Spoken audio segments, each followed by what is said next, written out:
How did an empire of philosophers, strategists, and legendary warriors fall to an emerging power with no aristocratic tradition? For centuries, the names of Sparta, Athens, Thebes, and Corinth evoked glory, bravery, and strategic brilliance. The Greeks invented democracy, perfected the art of war with the hoplite phalanx, and forged their identity through honor and sacrifice. But Rome, a quiet player on the Italian peninsula, was watching, learning, and evolving. What seemed like a historical disadvantage was, in fact, a hidden strength, the art of adaptation. Sun Tzu wrote, "The supreme art of war is to subdue the enemy without fighting." Rome didn't just defeat Greece on the battlefield, it outmaneuvered them through time, perception, and indirect strategy. While the Greeks fought for glory under rigid codes, the Romans waged war for survival, shaping each legion into a living organism, ready to retreat, deceive, or strike unexpectedly. Instead of wielding honor as a shield, they brandished efficiency as a weapon. But there's a deeper story behind this fall. Greece's defeat wasn't the result of a single mistake or a solitary battle. It was the accumulation of friction, in the most Clausewitzian sense of the term. Friction between city-states that hated each other more than they feared a common enemy. Friction from pride, tradition, fragile alliances, and disjointed strategies. Clausewitz warned, "War is the realm of chance and friction." Greece was mired in constant friction, and Rome, with discipline and purpose, exploited every crack. This video isn't about a sudden collapse. There's no single moment when everything fell apart. What we all uncover here is a gradual tactical erosion, a breakdown of Greek supremacy fueled by structural flaws and Rome's cold, calculated genius. With every battle, every negotiation, every road built, Rome chipped away at the Greek world without needing to destroy it outright. Because Rome didn't need haste, it needed dominance, and it built it brick by brick. Get ready to understand, tactically, how a warrior people succumbed not from lack of courage but from an excess of rigidity. We'll reveal the blind spots that toppled the legacy of Leonidas, Pericles, and Alexander, and the invisible tactics that made Rome the unstoppable empire. By the end, you won't see victory as an act of strength, but as a process of strategic intelligence. Buckle up. The battle began long before the swords clashed.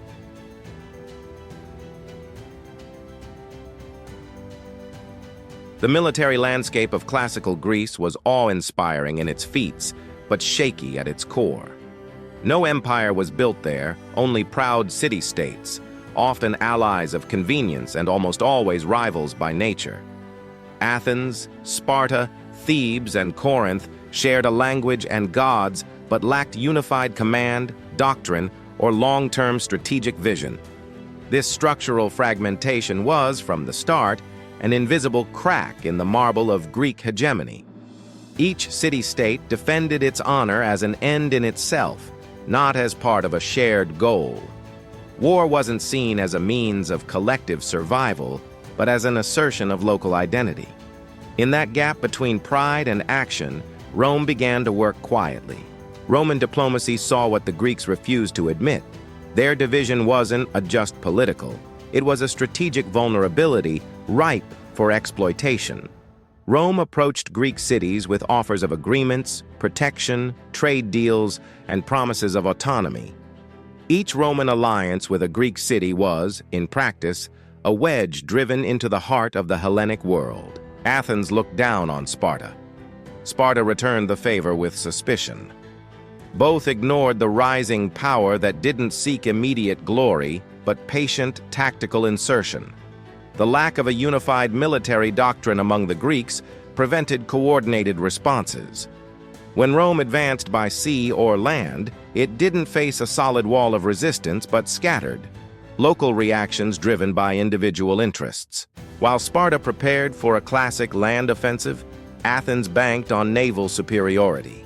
Thebes hesitated, waiting to see how things played out. Rome, meanwhile, moved with the pragmatism of a single, centralized command, guided by a strategy of systematic absorption and pacification.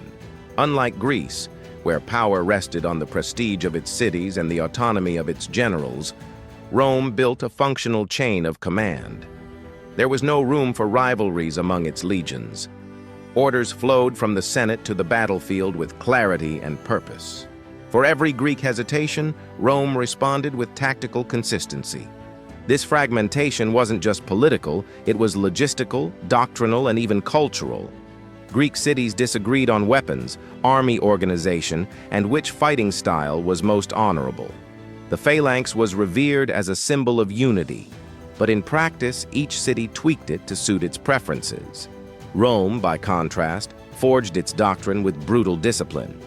The Roman legion wasn't just a military formation, it was a flexible, replicable, and above all, practical philosophy of war. Greece's true mistake was failing to see that its cherished internal freedom, so celebrated in speeches and theaters, prevented it from acting as one in times of war. And it was precisely this vacuum of command, this absence of collective vision, that Rome exploited. Not with haste, but with method. Every Roman treaty was a seed planted in Greek soil. By the time those seeds sprouted, it was too late to cut them down. The Greek phalanx was a monolith, a block of shields, spears, and men advancing like a living wall, crushing enemies with collective strength. It was the geometric perfection of ancient warfare, but it was also its prison. Rigid in formation, slow to maneuver, dependent on flat terrain and absolute cohesion, the phalanx's glory was also its limit. Rome saw this, and it built something radically different. An army that didn't march like a statue but moved like a living, adaptable organism. The Roman legion was built on layers of flexibility. Soldiers were organized into cohorts and maniples, each capable of acting semi-independently, reconfiguring based on terrain, enemy, or the moment's needs. The result was a military machine that could compress in defense, expand in attack, bend like a bow, or strike like a blade. Cohesion was maintained, but not at the cost of mobility. It was a living force, capable of thinking on the move. Sun Tzu wrote, "Be like water, adapt to the shape of your enemy." Rome brought this idea to the battlefield. Against the Macedonians, legions broke the phalanx's momentum with flanking attacks. Against the Gauls, they absorbed the initial fury before counterattacking in a pincer move. Against the Greeks, they turned direct combat into a dance of exhaustion and territorial control. Once outmaneuvered or surrounded, the phalanx couldn't pivot, react, or regroup. It was too strong to retreat, too heavy to flank, too rigid to survive. Roman adaptability wasn't limited to troop structure. It permeated their doctrine, leadership, and ability to handle the unpredictable. While Greek generals sought to recreate the glories of Marathon or Thermopylae, Roman consuls adjusted their plans to the realities on the ground. No battle was treated as a stage for honor, but as a problem to be solved, with logic, flexibility, and cold precision. More than a tactical innovation, the legionary structure was a military philosophy that rejected rigidity as a symbol of strength. For Rome, strength lay in transformation. In rugged terrain, Gallic forests or Latium's hills, legions retained their identity while changing form. This allowed something Greece never mastered: effective command over vast territories in prolonged campaigns. While Greece fought as if each battle were a duel between heroes, Rome fought as if every conflict were a military engineering project. And that changed everything. The phalanx might win a day. A well-led legion won the war. It was the difference between a single thunderclap and a relentless storm. War stopped being a spectacle and became a system. In that system, victory didn't hinge on honor, it hinged on adaptation. For the Greeks, war was more than strategy. It was ritual, glory, a declaration of identity. The battlefield wasn't just a place for victory, it was a stage for virtue. Warriors fought with bravery, directness, and unwritten codes that defined what was noble or disgraceful. Honor wasn't just a value, it was a duty. And that duty, which so often elevated them, also blinded them. Because war, in the end, doesn't respect codes of nobility. It rewards effectiveness. Rome grasped this distinction with surgical precision. For Roman generals, war was a process of attrition, manipulation, and dominance. If the enemy expected a frontal assault, Rome offered deception. If they anticipated resistance, Rome feigned weakness. When opponents sought a duel, Rome set traps. The goal was never to appear honorable. It was to win. And winning meant surviving, advancing, controlling. The Greeks' moral rigidity made certain tactics unthinkable. Deceiving the enemy, faking a retreat, attacking at night, breaking agreements, using spies, these were seen as unworthy of a virtuous warrior. Rome had no such qualms. To the Romans, every tactic was a tool. There was no shame in retreating if it enabled a stronger counterattack. No dishonor in feigning weakness if it lured the enemy into a mistake. In battles like Cynocephalae, the world saw this difference play out. As the Greeks advanced with the confidence of a direct clash, the Romans waited for an opening. When it came, they didn't hesitate. They struck the flank, disrupted the line, divided the troops. The phalanx, with all its prestige, collapsed, not from lack of strength but from excess predictability. It was defeated not in courage but in calculation. Rome's willingness to break conventions reflected a deeper understanding of war. The battlefield doesn't reward the just, it rewards the effective. It doesn't celebrate the noble, it crowns the victor. In this sense, Rome grasped something Greece, with all its wisdom, refused to accept. The enemy doesn't respect your code. They exploit it. Greece's tragedy was believing that victory meant fighting with purity, that glory was inseparable from directness.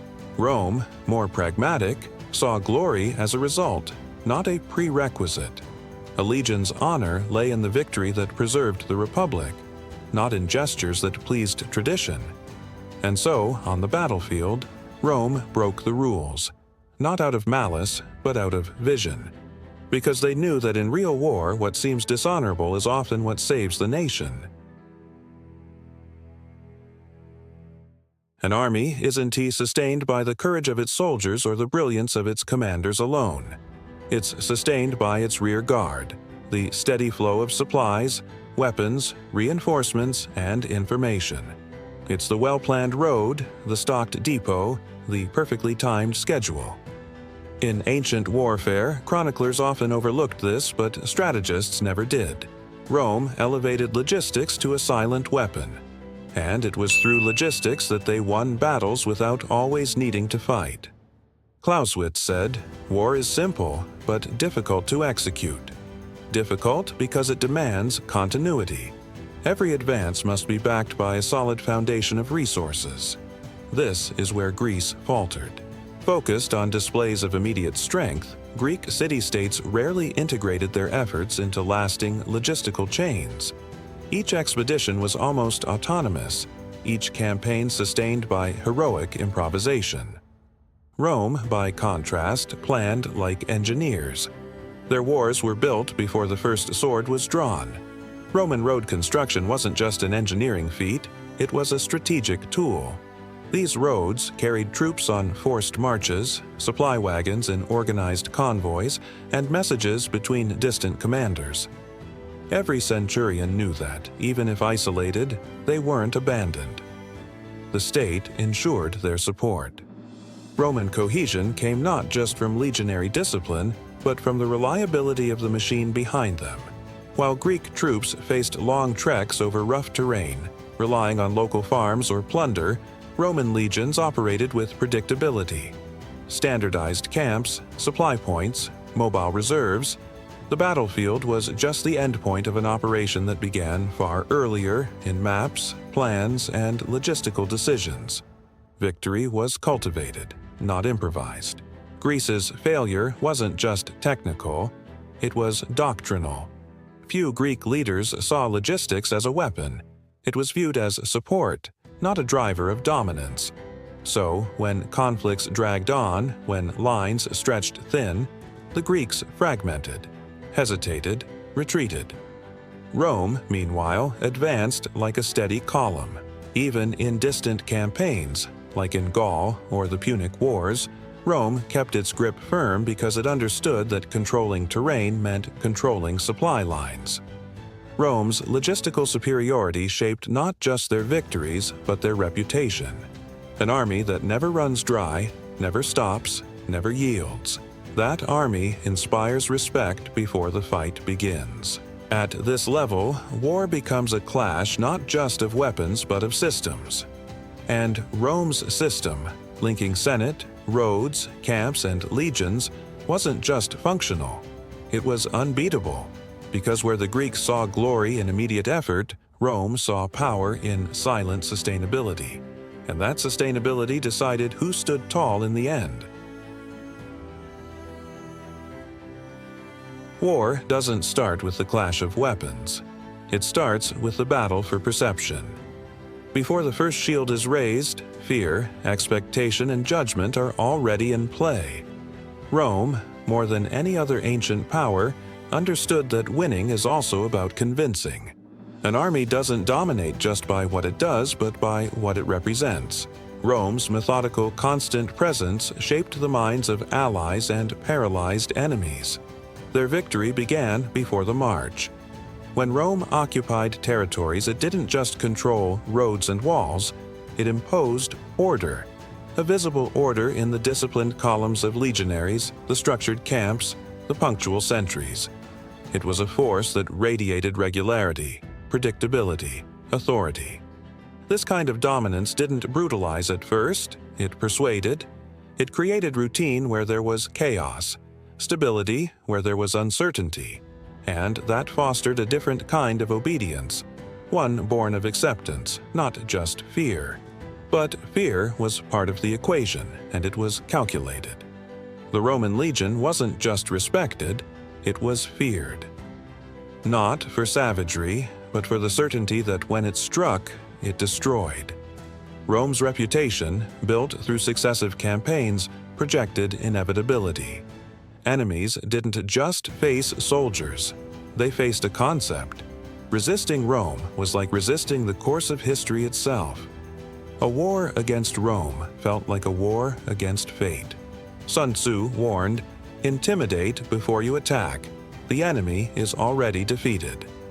Rome perfected this. They didn't always need to invade with full force. A garrison, an alliance, a disciplined march past city walls was often enough. Rome's order spoke for itself. For many local leaders, the choice was clear: ally, adapt, or be crushed. Resistance was often defeated before the fight began, because the mind had already accepted defeat.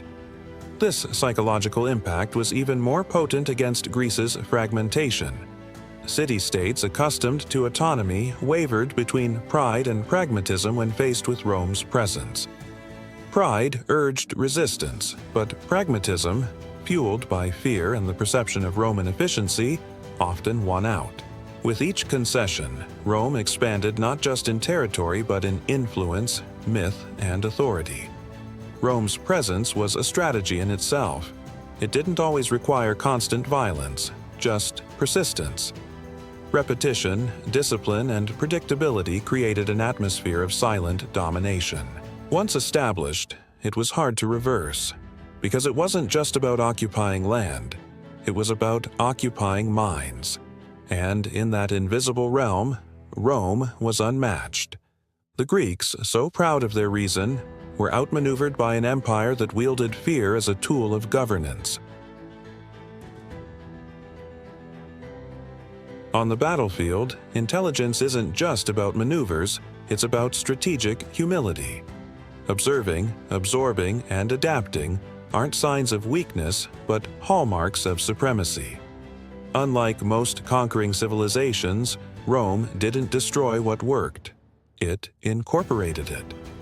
With every campaign, they learned. With every defeated enemy, they gained a lesson. This mindset, more than brute force, cemented Rome's dominance over Greece and the Mediterranean world. The Romans weren't ashamed to learn from those they fought. They adopted naval techniques from the Carthaginians, cavalry tactics from the Numidians, engineering methods from the Etruscans. From Greece, they took more than architecture and philosophy. They took tactics, formations, and combat doctrines. But unlike the Greeks, who clung to glory immortalized in statues and tragedies, Rome operated with cold pragmatism. If something worked, it became Roman. Its origin didn't matter. Its utility did. Greece, in its cultural and military richness, fell victim to its own pride. Even in defeat, Greek generals hesitated to change. Tradition was sacred. Altering their fighting style felt like an insult to their ancestors. The phalanx, though increasingly obsolete against mobile legions, remained idealized. Rituals, formations, and values persisted as if war respected the past. Rome, pragmatic, knew war only respected results. This difference in mindset shaped their fates. While Greece celebrated its legacy, Rome wrote the next chapter of history. The Romans didn't fight to preserve who they were. They fought to become better than they had been. It was a cumulative logic, where every conflict was a step toward absolute efficiency. Rome's military culture was alive, adaptable, resilient. This adaptability extended beyond the battlefield. It was evident in politics, architecture, language. Rome was a civilization that absorbed the world around it and reshaped it to fit its vision, not out of insecurity but out of a superior sense of purpose. Every piece of knowledge absorbed was a new weapon. Every practice adopted a new brick in the empire's foundation. Greece lost not for lack of intelligence but for excessive reverence. It trusted too much in the brilliance of its past and refused to reshape its essence. Rome, by contrast, embraced the discomfort of change. It understood that true strength isn't staying true to a form, but staying true to a goal. And if the form must change to achieve victory, so be it. This cultural advantage, often overlooked, was decisive. In the end, it wasn't the side with the grandest origins that won. It was the one that learned faster. War is a harsh teacher. Rome graduated as its master. Greece, despite all its wisdom, remained tethered to the lessons of the past. At the end of this strategic journey, one truth stands clear. Greece didn't fall from physical weakness but from structural rigidity. Its collapse wasn't sudden, but the result of accumulated prideful decisions, internal divisions, and a quiet resistance to change. The empire of philosophers and legendary warriors wasn't defeated by brutality, but by the systemic intelligence of an adversary that saw war as art, science, and constant adaptation. Rome didn't defeat Greece in a single battle. It won through every hesitation, every city that refused to cooperate, every phalanx that clung to an unchanging formation. It won by building roads, moving supplies, integrating enemies into its system. It won by treating war as a continuous process where every element, from soldier to infrastructure, contributed to the final outcome. The core lesson, woven throughout this documentary, is undeniable. Winning a war demands more than glory or bravery. It demands adaptation. It demands listening, observing, absorbing. It demands retreating when necessary and striking with precision when the moment is right. Greece fought as if every battle were a theatrical performance. Rome fought as if every conflict were an equation to be solved. British strategist B.H. Little Hart wrote, "The indirect approach is the path to lasting victory." Rome followed this principle without proclaiming it. They avoided direct confrontations where Greece was strong. They struck where Greece was vulnerable, in its divisions, its rigidity, its predictability. It was as if Rome fought not against men, but against the mental patterns of a civilization blind to its own decline. This story is more than a military chronicle. It's a tactical mirror for modern times. How many victories today are lost not from lack of strength, but from excessive pride? How many systems remain unchanged out of loyalty to tradition, ignoring that the enemy has already evolved, already adapted, already flanked them? Rome won because it knew how to learn, because it didn't fall in love with its form, but with its purpose. And that mindset, more than legions or swords, was the weapon that made its dominance inevitable. Greece taught the world the value of reason. Rome showed the value of adaptation. And in war, it's that second value that decides who endures and who fades into history as a glorious, defeated memory.